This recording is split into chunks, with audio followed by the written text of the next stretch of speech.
We're up with part 2. We have a thumbs up from our boy Cubs. Thank you so much for joining us. If you're brand new to this channel, please smash.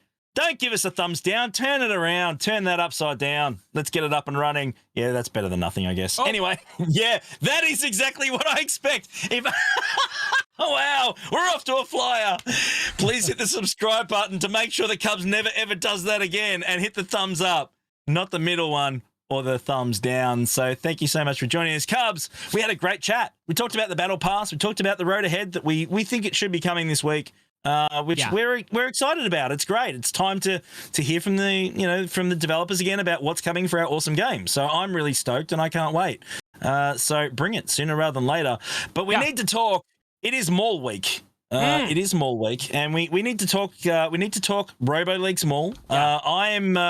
I'm very excited. I've got my red crates. I'm all done. I've been working hard and toiling like many of us have.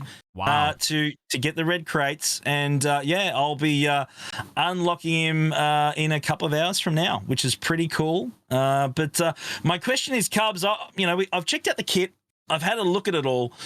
I do like what I see. I really, really do. And I think the graphics and his abilities and everything, I think they're absolutely fantastic. But do you think when he does slot into this Lord Vader team very, very soon, is he going to be a bit of a game changer when it comes to Arena? We've had Kenobi sitting there for a little while now, and we know that Galactic Legends like taking on Galactic Legends, and I'm curious your thoughts on whether we're going to see some Lord Vaders at the top of the leaderboards when it comes to Arena. Yeah, I think we definitely are, and I think it's more of a question of, will Kenobi be able to hang with Maul and everything? I mean, there's deliberate synergy against Kenobi with Maul, of course, and you're going to have that times 2 for the most part, because most people are running Kenobi with GK. And so we're probably going to see some of those Lord Vader teams crop up, and I think it's not a question of if they're going to be there. It's more of a question of our Kenobi teams be able to hang with the Lord Vader teams once Maul is there. I think they probably will be able to, but right now, just kind of looking at the kit language and everything, all the synergies that are there, and what Maul's going to bring to the table, and how he's gonna really supercharge Lord Vader. I have my doubts. I have my doubts on what that match is going to look like. I think it could be the meta. Yeah, I actually believe so too. I mean, I was checking out the kit and I was having a look, and of course, I think the trick is the whole Anguish buff. I think that's something that's really, really important because, of course, the Anguish stacks are going to sit there. So the biggest thing with Kenobi, as we know, is having Cat, Commander Tano, in that lineup, and that insta-kill is disgusting. It just absolutely wrecks you. It really does. Even when you're doing a mirror. Having a look at the kit, you start with the 5 stacks of Anguish, and that's going to let you ignore Taunt, which means you're going to get around GK, which means that you can basically drop a cooldown increase straight on to Commander Ahsoka Tano, which will basically give you the opportunity to try and knock her out and keep her under control. And that, to me, I think is going to be clutch and key into this particular character sitting in Arena. Now, you're going to have to mod it fast. It's going to have to be fast, and that's the trick. The speed on Maul is just a little bit less than Commander Tano, if I'm right, as far as base speed. So you're going to have to get your speed mods out for it to work, just to be clear. But if you get it dialed in nicely, I think he's going to be sitting on Arena, and he could be pretty tough to knock down for a while there. I really do. Now, remind me, but with the Vader lead and all the synergies there, is there any bonus speed that Maul will be getting? I haven't looked at the bonus speed, but I know that when he does his ultimate, he obviously grabs the stats from who's around him. And if you can imagine Maul with all that extra offense and all that extra damage and all the other stuff that his mastery is going to bring, he's going to supercharge Lord Vader as well. When he hits, he's going to hit hard. I'm not remembering anything there for that, but I wonder if there'll be ways to get him out in front. And because that would be a very viable strategy on offense. And then depending on how the AI decides to work things, will the AI decide to go right after Commander Tano? And I have a feeling that the AI probably will do that. Yeah. I mean, you'd like to think that they've dialed that in and tested it. I'm just saying. So we'll have to wait and see how the AI characters plays it. Yes, they do. They absolutely do. Absolutely. So, yeah. God, course they do. Listen to Of course this guy, they guys. do. Why wouldn't you believe that? Of course they test stuff. So, yeah, guys, let us know in the comments below. Are you getting the red crate? If you're getting Maul, how are you going to use him? Are you going to use him in a different team? Are you going to use him in a Scoundrels team or a Mandalorian team? Where are you going to use him in your roster? I'm curious to know. And do you think you're going to have Maul as your arena lineup if you're going to have him lined up with Lord Vader? Or are you arena? like me and did you not get red crate once because that conquest sucked? A lot of people felt like you did, Cubs. I'm not going to lie. There's still at least one more away yet. So let us know. I look at people who got the red crate 3 times, and I'm like, man, it's like, it's like I'm looking at all these marathon runners crossing a finish line. I'm like, damn, I couldn't do that. But wow, look at you guys. You guys are amazing. The thing that I felt that I really hoped that by the time I had everything in place. When it came to the red crate, that final red crate for Maul, that I'd be really happy and I achieved something. To be honest, I was just more relieved it was done. And that's not something that I'm proud of. But it's just like, whew, okay. There's no pride and accomplishment in that one? Well, not in this particular one, no. I mean, Cat was different. I think that Cat actually was really... I was really up and about when I unlocked Commander Tano. I didn't feel that way with Maul, unfortunately, because of the high difficulty in getting those red crates this time. It was just really grindy, and I just felt worn down. And by the end, it was like, phew, okay, done. And I'm not proud of it, but that's just how I felt. Yep. So hopefully they make changes. We never see that again. But let us know in the comments below what you think. Cubs, let's move to the next topic, and this one is something that. I'm not going to lie. I'm going to call it as it is. It's a pain in the ass. It really is. Auto sets are nasty. They really, really are these days. And what I mean by that is I had an experience last week in my first round of GAC where I got an auto set. And a lot of other people know what I'm talking about. And auto sets are really, really frustrating, especially in 3v3 more than anything else. And only because we see more of them 3v3 because a lot of people just don't enjoy it as much as 5v5. So we tend to see, I believe, more auto sets in 3v3. Now, I came across the instance where I set 2 Galactic Legends on defense, just a bit of, just a bit of a roadblock, make it a little bit difficult, keep up my efficiency, and my opponent set an auto set, and of course, with an auto set, that's 6 Galactic Legends on the front row.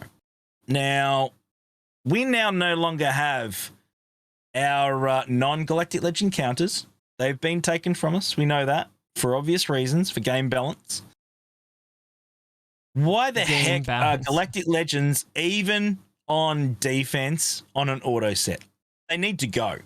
Honestly, they need to go. And this is why. You've got people playing the game and playing GAC. They're signing up. They're setting their defenses. They're strategizing for a win. And yes, they will get that win because an auto set cannot, with the synergy, probably can't take it any defense teams, and they're probably not going to hit an attack. But when you've got 6 Galactic Legends on the front line, if you put 1 Galactic Legend on the defense, you won't clear. Or be extremely difficult to clear. And that can cost people Kyber at the end. And these are the people that are doing the right thing. These are the people playing the battles. These are the guys doing the research and actually participating in the event. And they're actually disadvantaged for playing it. Now, I have a problem with that. Am I overthinking this, Cubs? Or like, I'm quite frustrated, and I think that an auto set is fine, but auto set from your lowest teams up, or your lowest characters up, or just put all the other characters in, less the Galactic Legends, so you get a better opportunity to clear. Which really, if you're playing the game, you should be able to do. I disagree. Really? I think it's fine just as it is. Wow. Yeah. Seriously? Yeah, let me tell you why. Okay. A couple things. Number one, if you're going to not place your defense, you should be punished. And so if that person auto places, then they have nothing to work with, right? Like you're all of your best characters are gone. There's your punishment. And I think that makes sense from the perspective of somebody who, obviously, I have accidentally auto-placed before. I've forgotten to place my defense, and it's been in round 1, and I've auto-placed. And you know what? I couldn't win, and I deserved that. That was because it was my bad. from the perspective of, if you're going against somebody and you look at their GAC history, if you're doing your homework, you can predict most auto sets based on either one, what their last GAC history is, or just where their GAC score is. And that's going to be a problem primarily. I always hear about it in the first group of threes because everybody's in a random bracket and they're going to have several auto placers in their bracket. But then as you play, as you progress through the round, you get sorted up into the more competitive brackets and you don't run into that as much. So it's mostly just a problem for the first round or two, I found, in the GACs. So I don't know. I feel like, you know what? If you do your research, you can predict most auto sets and then place a defense where you're still going to be good to full clear. I know what you're saying with that, and we normally agree pretty well and we get along here, but I'm sorry, but I'm going to call bull on that. Like, seriously, I think that's wrong. I don't like it. Well, what's wrong about it? What's wrong about it? I think that if you have Galactic Legends and you haven't set them, now that we don't have any other real viable counters apart from Galactic Legends to use, all it takes is an RNG stuff up to go a little bit sideways. You will not clear. So I just don't see that as the right thing to do. It would be a viable strategy for them to play 6 GLs against you anyway. True, but that you're actually deciding to do that. That's your call. If you're not even doing that because you can't be bothered, and you're making it really difficult for the person that's doing the right thing to clear that might potentially cost them Kyber for playing the game and participating in it, I think that's harsh. That's just my opinion. Nah, I disagree. Anyway. I think we agree to disagree. That's not a bad thing. I think you're being I think this is like a first world problems kind of discussion. Oh, look, it might be. It might be. Look, and this is like the thing. You're going to get the win. You're going to get the win. So what? They placed a really hard defense, okay? No, they didn't. That's my point. They didn't set anything. If they set they didn't, sure, but the game placed a tough defense. So you've got a tough defense. If you did your research 9 out of 10 times, you're going to be able to know that somebody's auto-placing. I did it this last time. I looked at my opponent. Round 1, I was like, this guy's going to auto-place, guys. I'm going to place a light defense. And guess what? He auto-placed. And guess what? I full cleared him. Yep, that's right. I had the same thing where I had a Galactic Legend battle go a little bit sideways due to RNG, and I didn't clear it because I had nothing else left. And that could happen in any GAC. True, but so why does it make a difference when it's an autoplay? It makes a difference because if you set a defense with 6 Galactic Legends, you're participating. I guess. I don't know. If you're auto-setting, you're going, you know what? I can't give a about GAC. I'm going to make it more difficult for you because I can't be stuffed. And we're going to make it hard. And you might not get Kyber. I just see that being horrific. I just don't think that's fair. If you can't full clear, that's on you. Okay. All right. So let's talk about a sports match. Okay. Okay. What happens if the team doesn't turn up? Well, that's different because there's nobody to play. In this case, the team did turn up. So you get a walkover. The team did turn up. And then quite often, you're going to have a game with a couple less or whatever else and make some fun out of it or whatever. This ain't fun.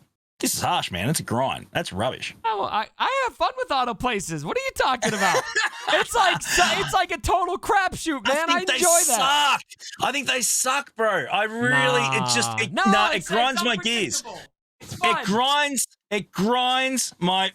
And the pressure's really does. off. The pressure's off because you know you're gonna win, and so you just go have fun.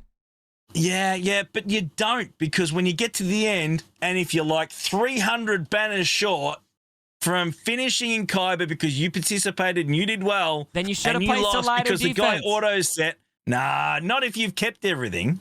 Not if you've kept everything and you still get caught out. It's on you, regardless of what their defense is. Oh, okay, fair enough. Well, it's on you, man. Have to agree to disagree. Let us know in the comments below, guys. My gears are grinding, and Cubs and I are feuding, but we're still respecting each other. Mommy and Daddy are fighting.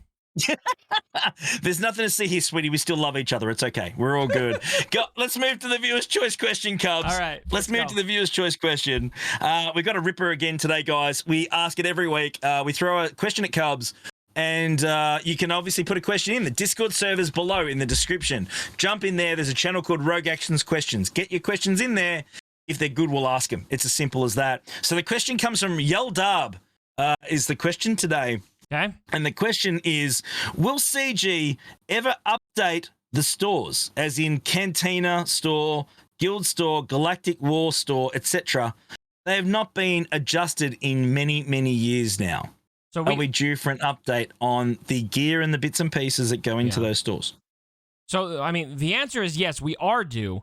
But will they do it? They've already addressed that question. Now, this was a long time ago, well over a year ago. They actually addressed that question directly and said, we have no plans to update those stores right now. And I think a lot of that comes down to just people have hoarded some, extreme amounts of currency there. And so anything they put in there is just going to be kind of undermined by that potentially. And so I don't think that's necessarily an excuse. I think that's their reasoning.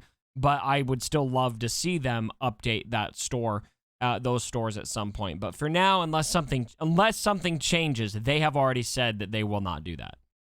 There you go. Well, there's your answer straight up. That's a really interesting one. I think that I understand the issue there, but I think that if you're clever enough to be playing the game consistently and you do have the currency available, you should use it to your advantage. I mean, you've been playing for 5 years. Use it for shard Why shop. shouldn't you get... Yeah. Shard shop currency. But I mean, we know that Gear 12 these days, Gear 12 and Gear 12 Plus is getting harder to get to relic level to Gear 13. It's that hasn't changed in a long, long time either. Maybe that needs a bit more of an update, or maybe even getting more goodies of those to help bring those characters to Gear 13 now that Relic 9's a thing. I think that could be a part of a solution to the overall gear grind, given the opportunity. But let's just wait and see. So, guys, get your thoughts down there below. Do you want any changes to the stores? If you do, what would you like? That would be a really, really cool discussion, I'm sure. Cubs, it's been great. Thank you so much. Thank you for interrupting once again. Always a lot of fun. It's been great, brother. Thank you for joining us. Have a great week. Happy Maul week for everyone out there. Good luck with everything else. GAC, of course, you'll be going live this week with GAC Cubs, like myself. Yep. Looking forward to taking you on head-to-head in Speed GAC and absolutely whooping your butt with Grid. We do have a bet on the line, Cubs, actually. I don't know if you're aware of this or not. I know you and Grid do. I'm not part of this. No. Well, you are actually part of it. You are actually part of it. Well, I'm participating, so but I did not agree to any bets. Okay. Warm Dr. Pepper. Yes or no? You in if we do match up and you get beaten? Warm Dr. Pepper, yes or no? Yeah, you're playing with Ranger, man. I know. I'm not going to... No. I'm the one taking the risk with the Foster's shoey with Grid. I'm calling Ranger's the one actually behind the mouse, right? Ranger's pushing the buttons and I'm steering him, yes. No bet. Ranger's a stud, man. He's gonna cream me. All right, so it's Grid and I, the loser between us. The loser will be taking a Foster's shoey, a shoey full of Fosters. Yeah. So wait for that. We'll see what the result is. So it'll be a heck of a lot of fun. Have a great week, guys. Look forward to GAC. Come and hang out with us. Cubs will be live. I'll be live with Ranger as well. Come and hang out with us. It'll be a heck of a good time. We'll see you soon. Love you guys. Bye. Bye. Mwah.